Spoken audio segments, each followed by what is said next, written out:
Le changement est une loi, mesdames, messieurs, très chers téléspectateurs de la grande émission Point de vie, sous la supervision de l'honorable Ntingi Pouloulou qui nous assiste aujourd'hui. Nous avons le privilège de vous présenter cette belle émission d'actualité politique à travers notre chaîne Tingi Télévision, la première chaîne sur la TNT.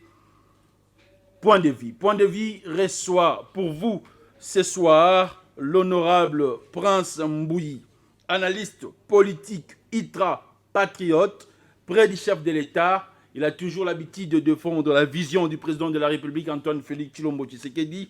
Nayende Tokobeta Lisolo Ekolo République démocratique du Congo. Lisu Likolo a Lisu Awa Bosembo Zalaka Likolo a Mesa. Ko zapete simba télécommande na yo, zwa téléphone, rotinda testo. Topo ko benga parce que awa ezalaka émission.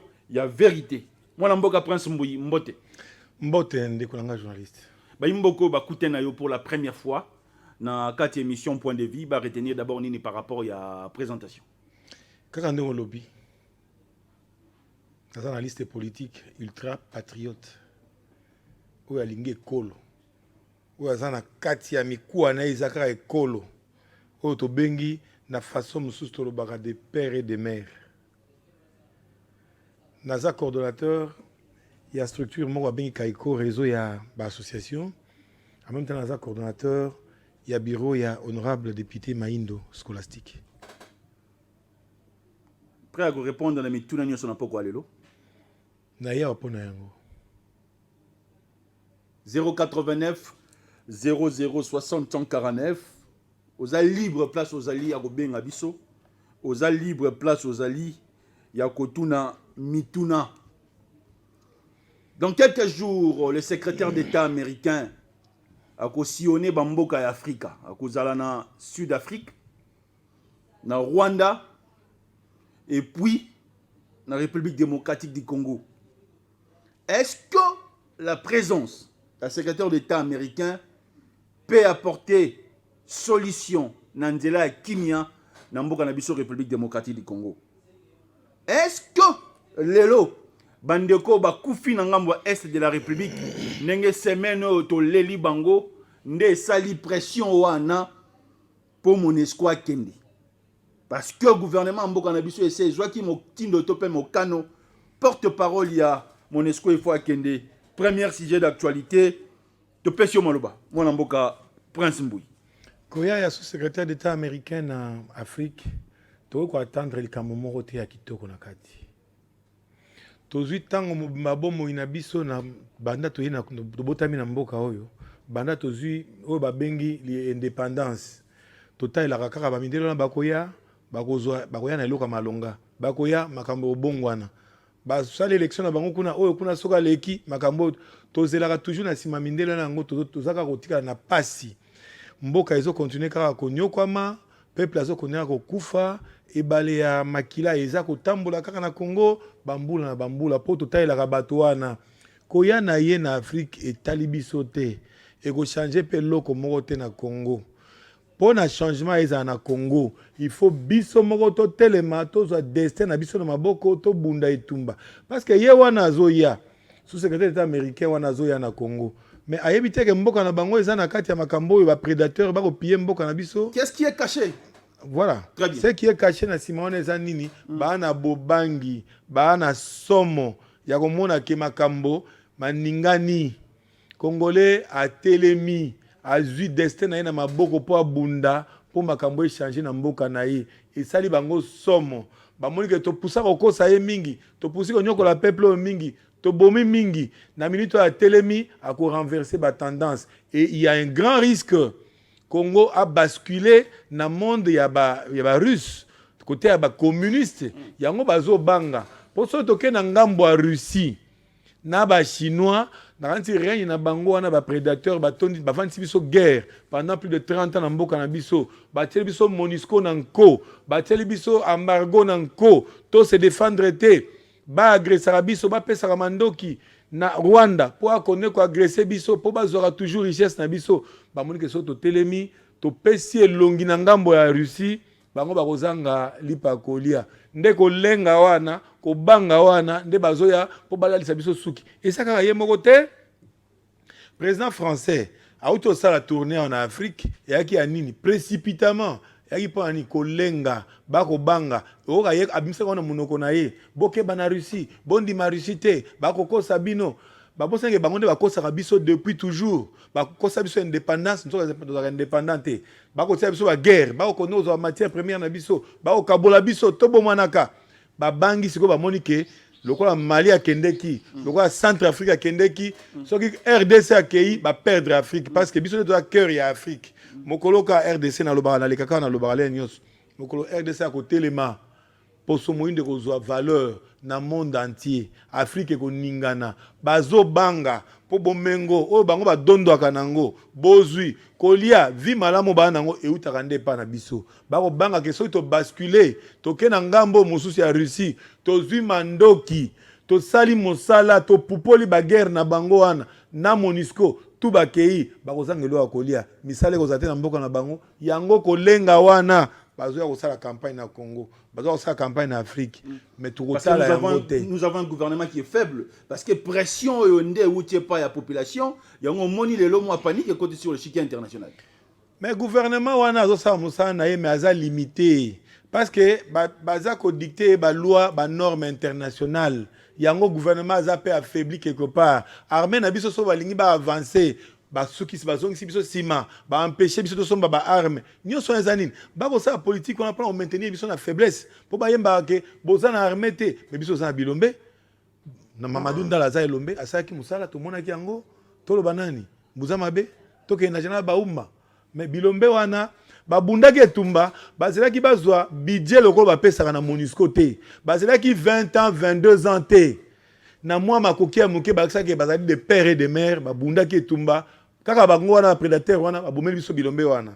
to continue boti wapi siko elombe moso atelemi ye wana faci a libéraliser ba bloc pétrolier boya bo soumissionner to na posa to extraire yango to zwa mbongo esunga peuple accord avec le Rwanda accord a signé na Rwanda za nini po Rwanda ko bundisa biso.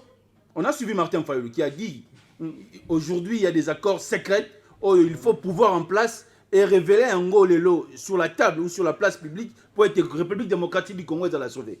Motaliboso le accord secret et ça Fayulu te balobaka ngo pe atango tiseke dans pouvoir. Tout le monde a accord en côté. FC ça qui a autant sa drapeau et accord secret zali toko bimisa secret ti lelo ebimate.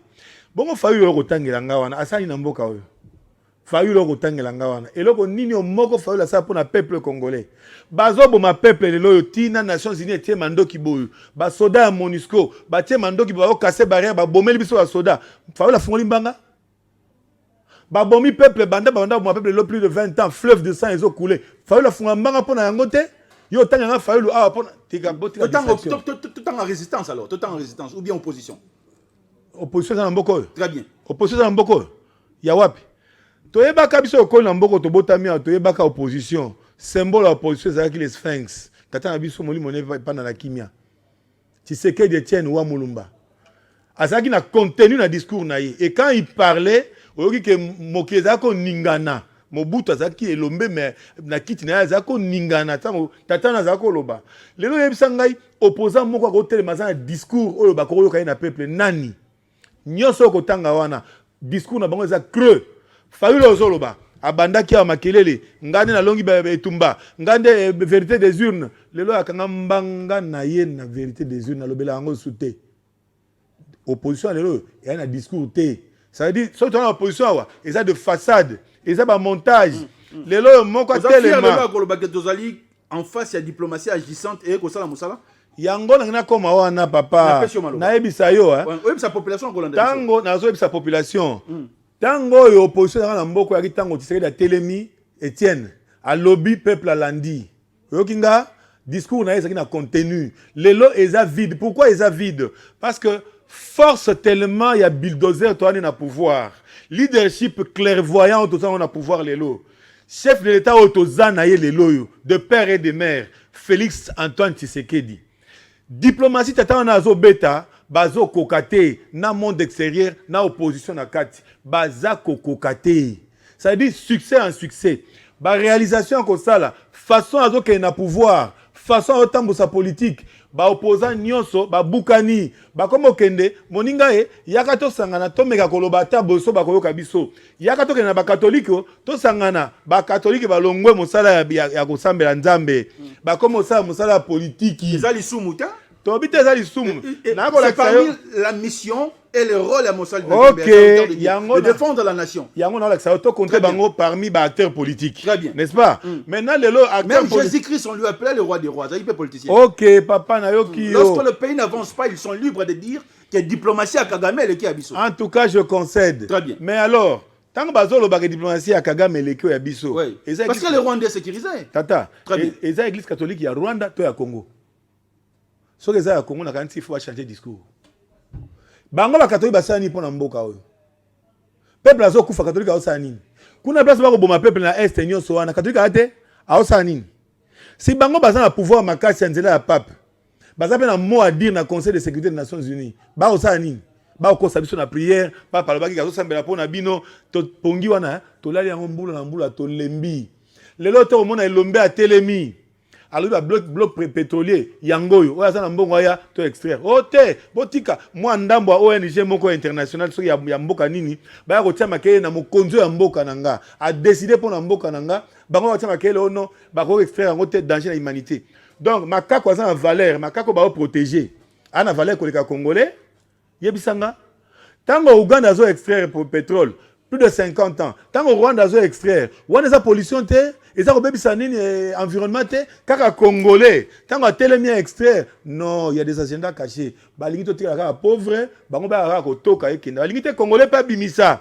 Bozio nzamba pesa ye, kitao nzamba tia na mboka oyo. Balingito congolais pe abdondwa na yango. Abimisa pe ateka, bana batika okufa na ba hôpitaux, totika mzala na mboka, totonga banzela, balingi yango te. Balingi tozaka na mikakatano pour ba continuer ko doka kaka bomengo na biso, balingi bomengo ya congolais balingi congolais te. Yango moni batie biso ekeko MONUSCO wana, poto lenga katolo bate na sima MONUSCO tokozwa mwa elikia makambo ko bonga etumbeko sila. Nzoka MONUSCO avandi wana ayesaka tumba makasi po adondwa na ba richesse na biso, babimisaka ba richesse bakenda nango. Pas plus tard que hier. Motoka moko ya MONUSCO esali tombe baluki. Na ite so monaki yango blende moko baluki si char na bango baluki. Bato ba yemba ba bi ata MONUSCO yango to bi bakenda. Mais bato nde bazana ka to ata ko sauver bato yo bakoza babukani. Si vous insistez comme vous insistez aujourd'hui Coltan na kati ya mutuka comme vous insistez aujourd'hui sur le départ ya MONUSCO. Na lobi ya tata. Oui. Baya ko sauver bato bakanti basala accident. Baya okuta tala basaki ya Coltan na kati ya blende ya MONUSCO. Tata. Bomoni babilité tamboli. Donc eza armée d'occupation. Nous sommes vraiment occupés. Nous sommes sous occupation des Nations Unies. Eza armée à ba prédateurs. Ba lingi kaka ke ba maintenir biso na faiblesse pour ba zora bomengo na biso. Budget o batiaka na MONUSCO. Tata, toyebi eza combien? Ne fils de contribution ka de sa tiaka na Nations Unies pour MONUSCO ba tondisa na mabumu na bango ba sisa ko ba bilenge na biso basi na nzela ba sisa bomengo na biso ba dondo na mboka na biso. Budget wana so batiaka na RDC. Plus de 23 ans. Na kanti ya mbula moka RDC ngri FARDC ngri sisa makambo nyonso. Très bien.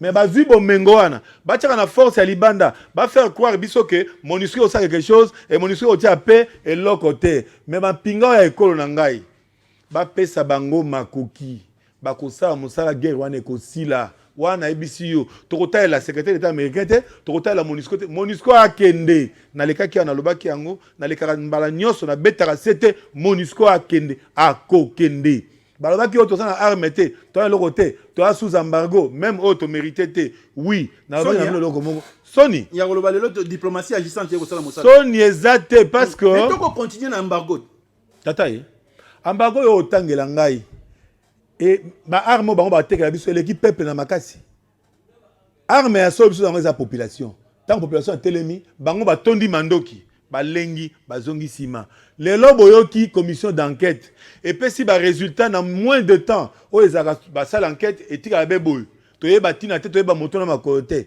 les lots basali enquête na 30 minutes bapesi résultat oh ya solo Rwanda kotaki distraction de la population, c'est une distraction de plus. Très bien. Balingi basala nini balingi ba désamorcer tension bamoni ke tokangi bango na kingo tobi mbala tokokufa na bino tokenda tina suka bobima botika mboka na biso babimi lolemo nde bakomi osala distraction wana mpo badésamorcer tension mais bakolonga te na mutu na bango bayebi ke congolais lelo ya lobi likambo lobi otiele miziki lobi okuna otieli ye mwasi abosani congolais oyo ya kala congolais lelo oyo ya Tshisekedi oyo ya Félix Antoine Tshisekedi afungoli miso diplomatie ya solo tata wana kosala efungoli biso miso tokolala lisusu te tension ekokita te tozo regrette baoyo ya biso bakufi tozo regrette makila nde etangai kuna mais c'est énième fois makila parce que chaque jour il y a communauté internationale. Très bien. Ce qui MONUSCO ndima iko kende so aki na mato ya koyoka tango tobele atika mabele na biso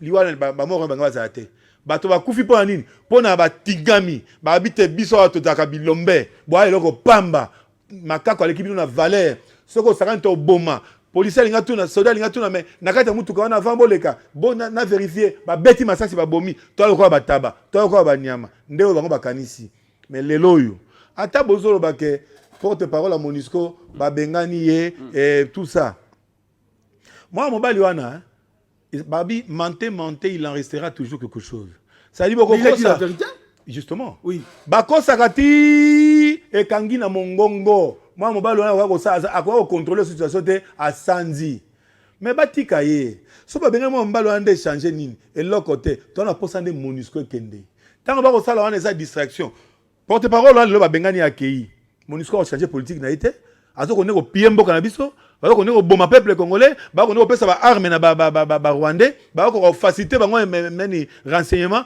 pour ba continuer ko boma peuple na biso donc ata moi mbalo wana akei lelo échanger le côté eza stratégie pour bazongisa biso sima to kitsa attention toko kitsa attention te toko kena bango tina suka MONUSCO akende pona ngai bazongisa ta porte-parole wana ba refoulé yete gouvernement bozongisa ye mais MONUSCO bakende. Très bien.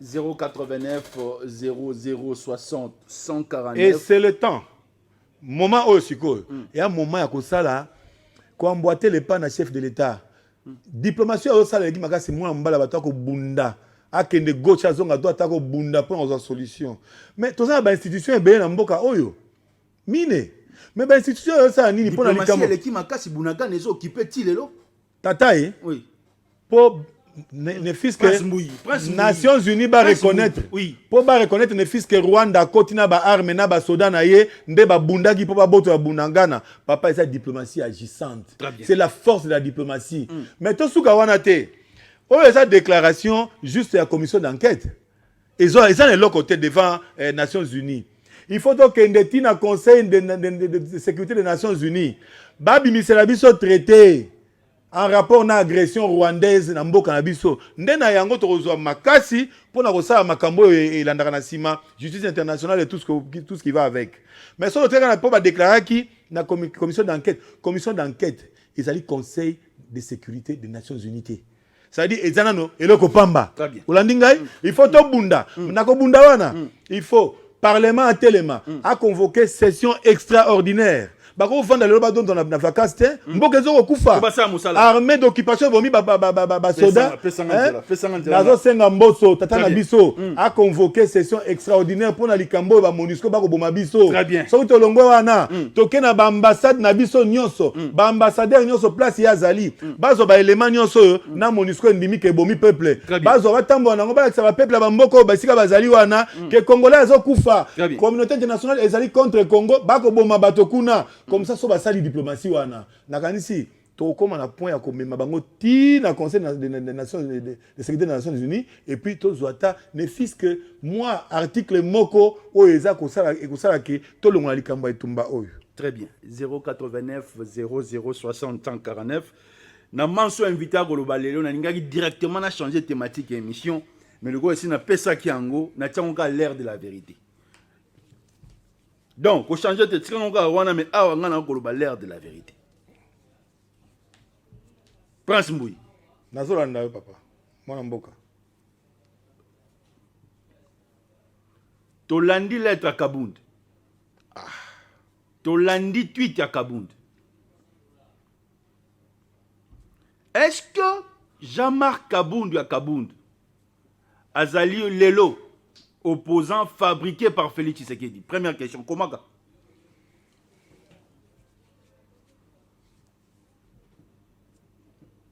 Est-ce que Jean-Marc Kabound à Kabound, Azali Lelo, opposant sincère devant le régime Oyabino? Si cela arriverait que Bakangi Kabound te,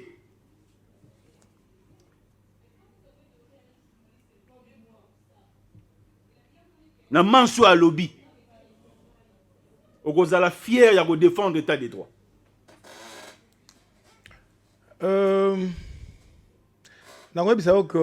Sa population de sa population. Parce que Kabunda lobby et les qui ont Jimmy qui tenga lobby hein. Et les qui ont Pierrot Louaro loba.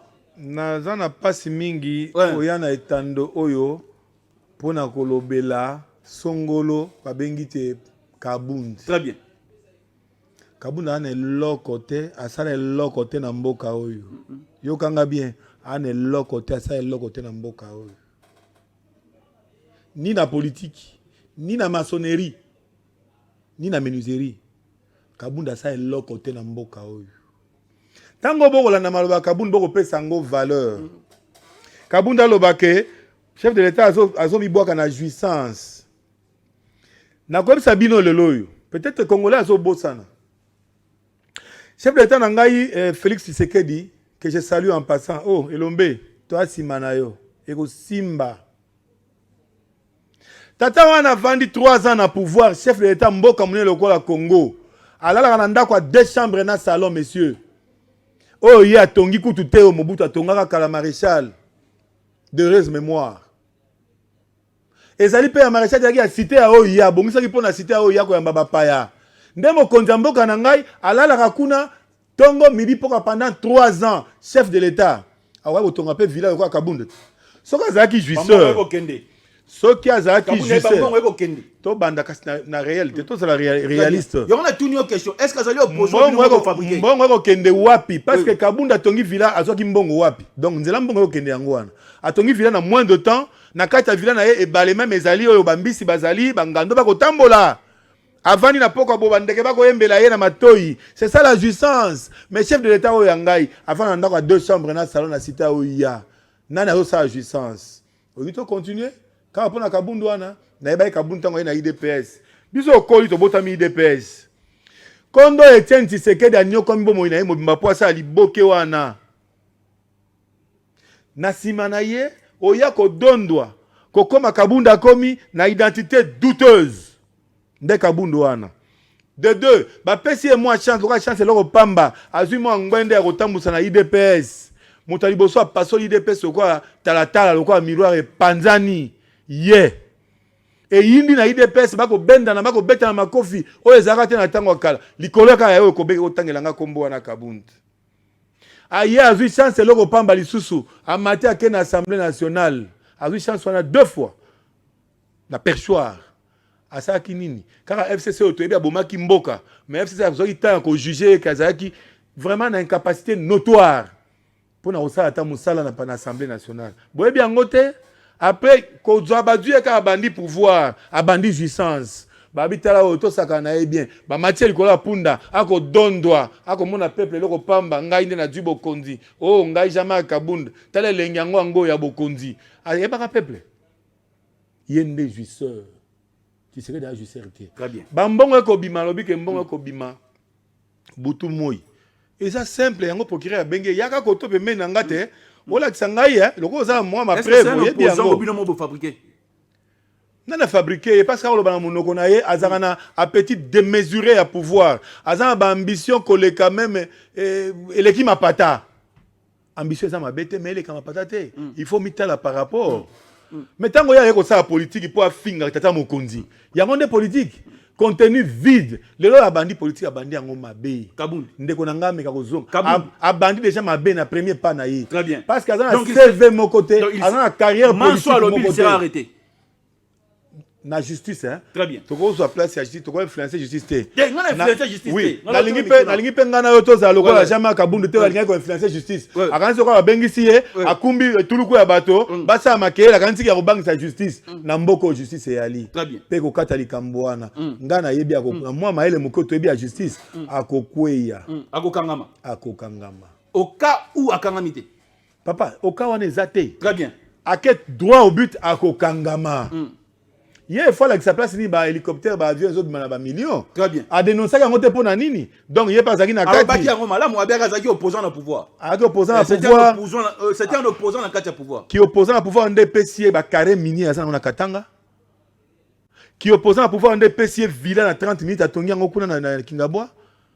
Qui opposant politique ndé PCA qui est là avec moi le colomo passe à Robert Balé akuma mbango na poto avec aux soins. To qui opposant de changer les couleurs et nzoto tolinko ke musika te. Très bien. OK. Donc to robeta li solo ta na ya wana lobela jama kabun na lobela ndé mboka na ngai. Nous parlons république. Alors tango to loba république. Nous sommes en train de parler république mais on ne peut jamais parler la république sans pour autant tenir compte de bateau ba comme mission de l'eau. Parlons république, parlons des valeurs. Ne parlons pas république avec des antivaleurs. Très bien. Dès qu'on ngai. So to parler république le président AI azaki antivaleur te. Azaki antivaleur parce que nous azaki na kati ya IDPS tilelo ndé kabo IDPS azaki antivaleur nzela so jamais kabunda leka azaki antivaleur. L'un des députés nationaux à lobby au kabunda lobby le bomba banda le bomba nakala na tanga komona été oyebi azana bino na union sacrée. Ah olingo lo banani pesa komona na tanga komona été ozoli azana d'abord ngana azana kata union sacrée te oza prêt à chef de l'état. Oui ba vision chef de l'état ba action na yé pas vision chef de l'état. Oui lelo soka bongwani et ça ka likambo peut-être mitema na biso keseni tango yo vando zeli ba tia au ministre ba pesi au ministère te olo vanda ta o kitsa motema pour servir pe ekolo atoza ministre te. Et ça ka te pour comme ministre ndo servir mboka parce que soki comité yo baluke comme finga chef de l'état ngala landa yo. Et pourtant, il y a des chefs d'État en auto bimison na prison. Les locaux comme na pouvoir, mbang obandaka ko tambola na kitamba na mutu. Okangi drapeau na mutu, yo wana martyr. Ba tie na kiti, bazui ba yo ni ba benga perfusion. Ba mami ki na loboko, yo wana elongo talisi boyo, ngana ko kufa. Tango aye abimisi yo na isika wana, ozongi moto lati costume. Ozongi lo bana micro, eloko liboso finga ye, eloko liboso tongo, eloko liboso bundisa ye. Ata nzambe azali likolo ko mona tata. Tika biloko wana. Très bien. Na yebi ke tata wana azaka mayele. Très bien. Akozonga na bomoto. Très bien. Fier ya loba lelo que tozali un état de droit. Nana lo lendo nango makasi.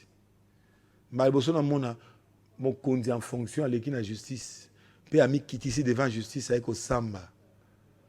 Naza lo lendo makasi. État de droit. Kaka moto lobi na ngala bakanga kaya lobaka état de droit ezate. Bongo ya ko bimisa ya loba so état de droit ezate. Lelo moto ko tanga mususu abi bale so kabundu wana.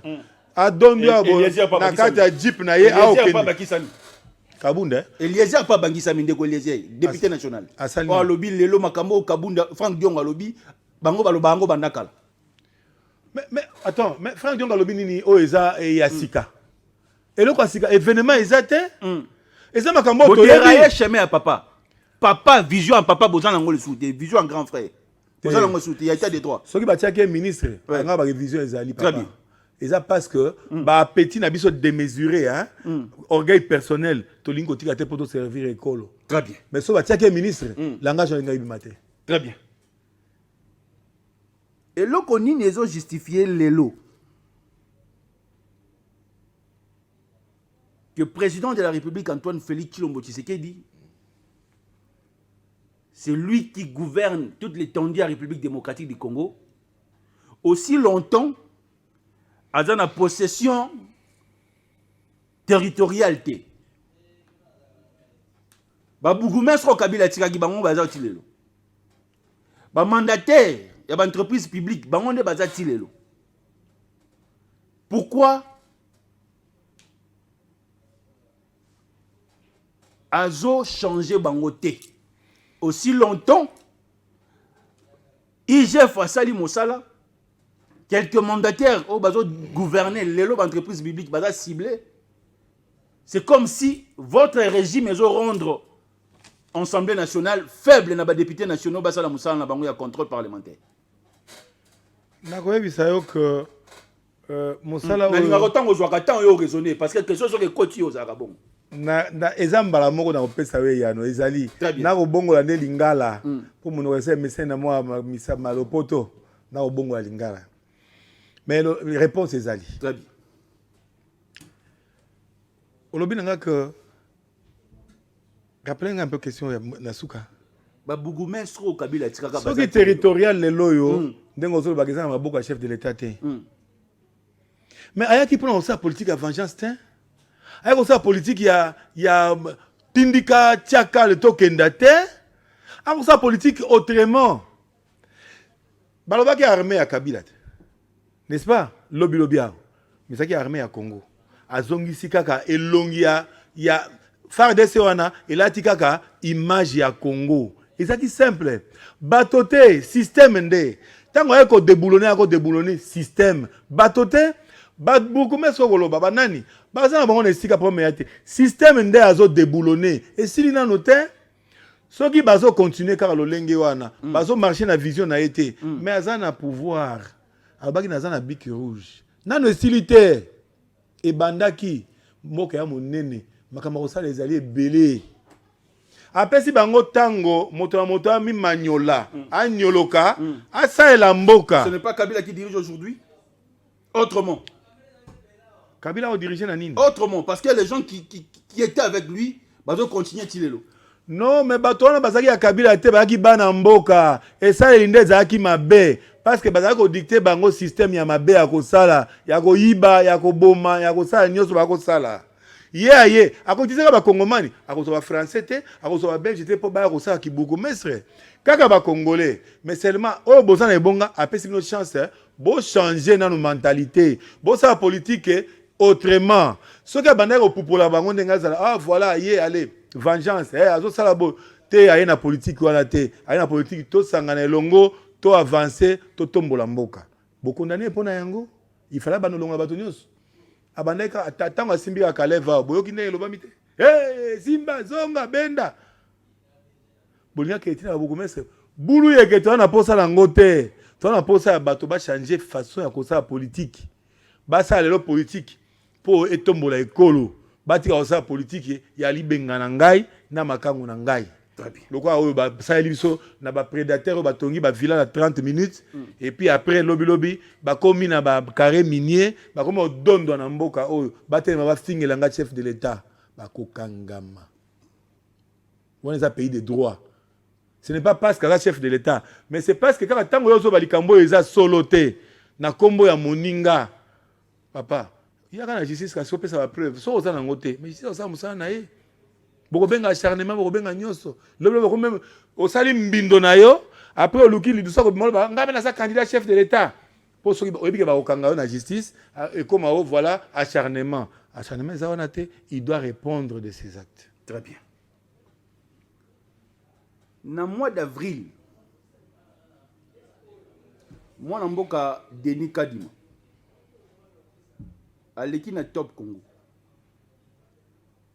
alobi na mois d'août tokobanda recensement au cas où tobandi recensement na mois d'août te responsable ya glissement ekozala ete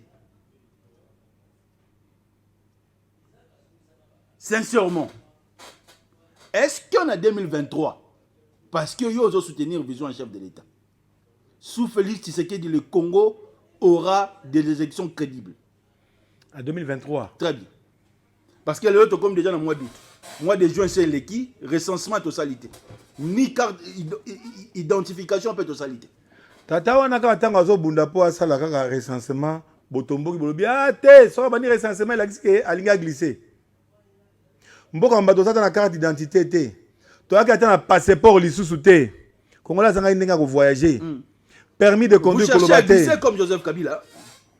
Papa, nous avons la réalité. Il y a comme glissement, il y a comme la réalité à terrain. Très bien. La continuité de Kabila, il y a un togo Kenan, il y a un togo Mouna Panabila. Kabila kundaki mboka oyo na sena li felo. Honorable Prince Moui. Kabila kundaki mboka oyo na li felo.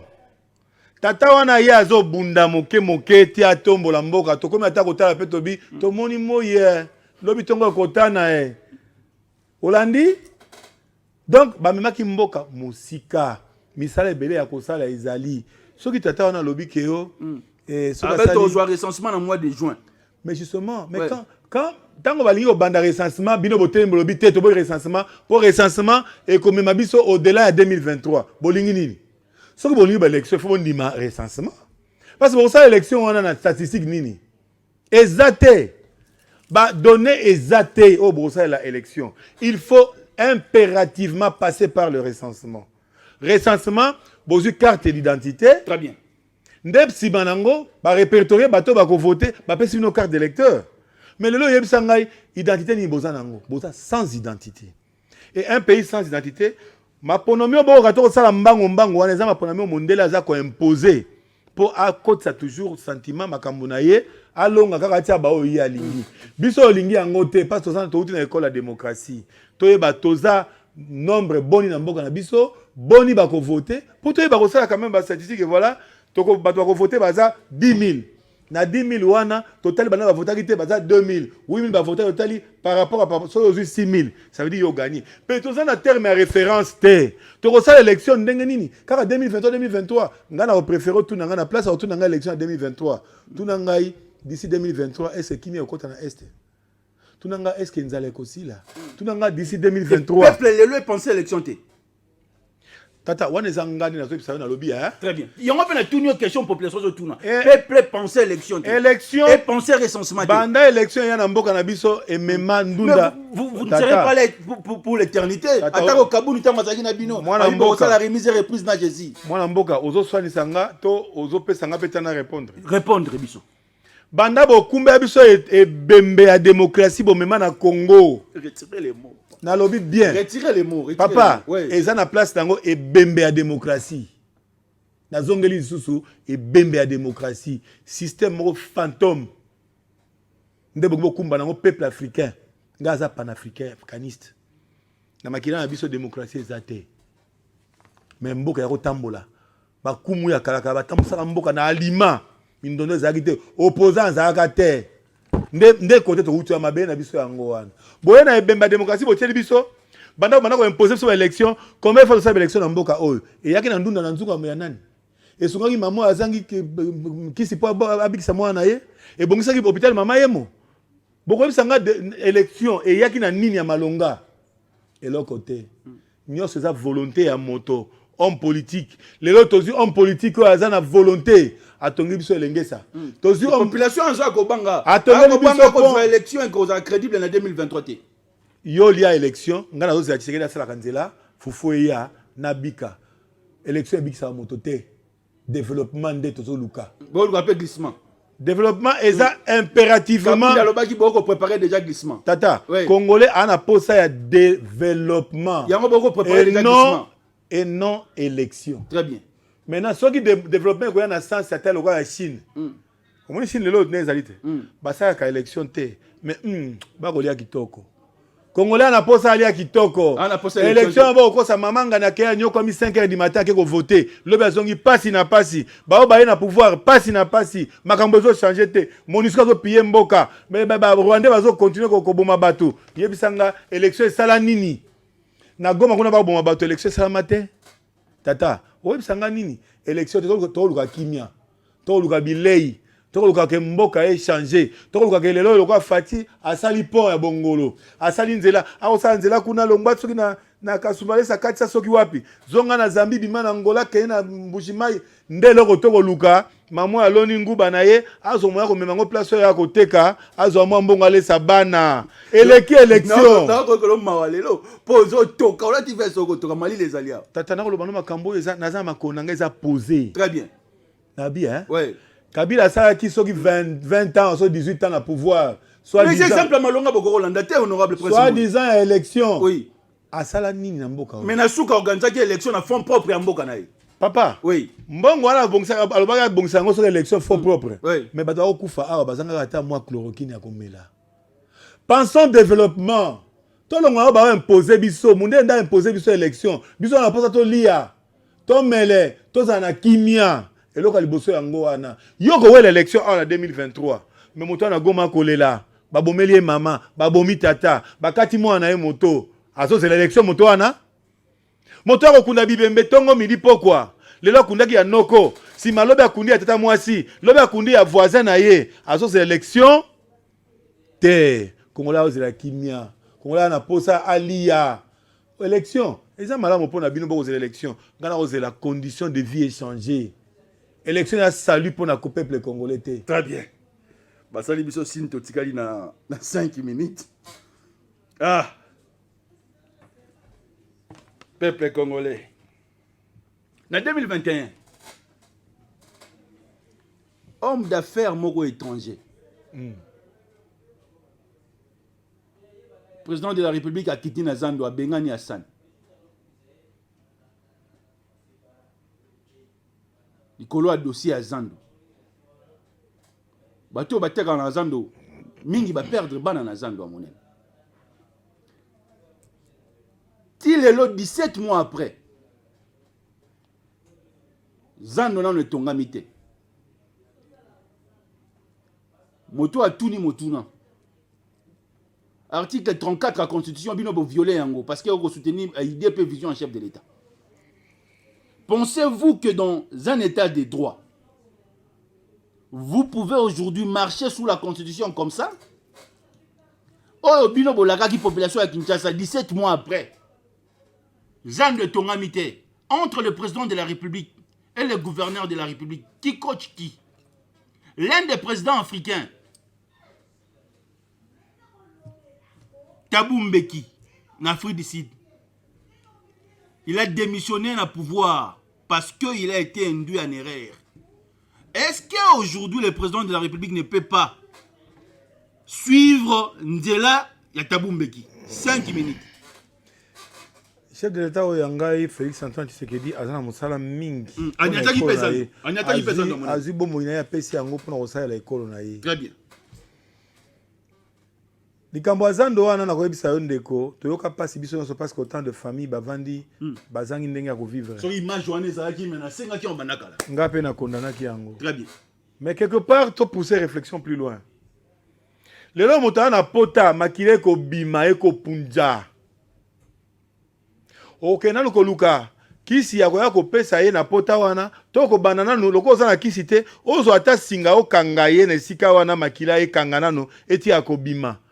Tango yo okima mbango mpo ke luka kisi oya ko pesa ye po soigner pota pota yo ka lelo te et puis makila ko sila tango musomi zongeli te akufi. Eloko liboso bakanga ka hémorragie. Makile tika nanu ko bima. Pour contenir ndambo wana etikali o maintenir moto en vie ndo ya ko soigner ye likambo asano wana ezaki hémorragie ya makasi Congo ezaki ko profiter na l'autre côté na contrat Léoné wana et quand il a mis fin à ça bravo chef na spécial sous le sac il fallait mettre fin à contrat wana maintenant deuxième phase ezaki ya kotonga na condamné fachité pas mettre fin à contrat wana na spécial le sac. Mais phase ya kotonga ozali otonga na 14 mois tata ouais. Bon kaka ye moko wana ake na diplomatie kaka ye moko ya sozo ka brique na sima atonga zando le gouverneur est là mais na gouverneur azali likola gouverneur ba kondiba te très bien ministre intérieur azate ministre wana azana premier ministre te likona ye mais moto mutasa musana ye exemple chef d'état que notonga zando te ye azamo kondi arrêter hémorragie mais moto moto sa musana ye 2023 population Kinshasa soki to comme na 2023 population Kinshasa o bandeko na bomba kufa na zando balobi o ya biso ndeko akenda likolo ya zando lelo tirelo na botongi eloko te okoloba nini tata ouais ezali chef de l'état te moto abomisaki moto wana na zando très bien na comment population hollandaise yango na koloba na yo akenda ko bomisa moto na zando te très bien oyebi posa na ezaka kutu makila ya congolais ata moko homme de paix nous tous très bien voilà très bien alors eza na ba responsabilité na ba échelon nango très bien ça veut dire moto yazaki ngbende ya ko banda etumba bato ba kufa wana mais aleka devant justice a justifier makambo ya salaki etali chef d'état likambo moko te souci na ezali zando wana tongama mais bazando ngo to ko wele ko tongama wana toza na liberté toza na o songolo pakala totekaka nini kaka biloko to ekotela mboka bapaya to ko sa eloko te na tonga ya pamba ifo uta mboka bapaya mais vision na ye eza koleka zando c'est-à-dire lobby sima lobby congolais asala tonga asala pe montre asala eloko ya koteka na wenze na ye pourtant tokosala ba foire africaine et tout ça au moins échanger ezala ya oyo pe bino bozo produire vous ne produisez rien mais vous voulez seulement le marché yango moni monde entier bazoya kowela epa na mabike na Congo mbongo ezali ata tanga te eloko moko te akumbika biloko nyonso bilokoso nyonso ayawa na Congo akosala mbongo mpona nini tokotonga tokosala eloko te chef de l'état lingi to banda ko produire yango moni ake kosala usine oyo babengi ya traitement ya nini ya cuivre mpona ko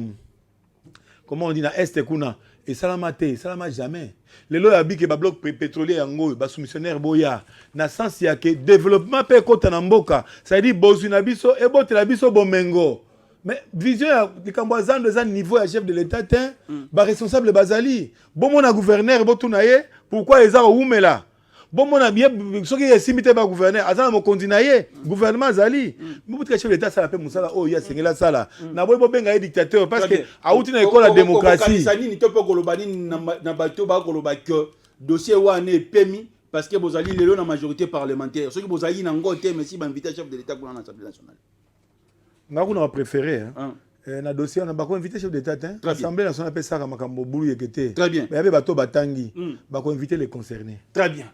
C'était avec plaisir que nous étions devant vos postes téléviseurs pour cette belle émission Point de Vie.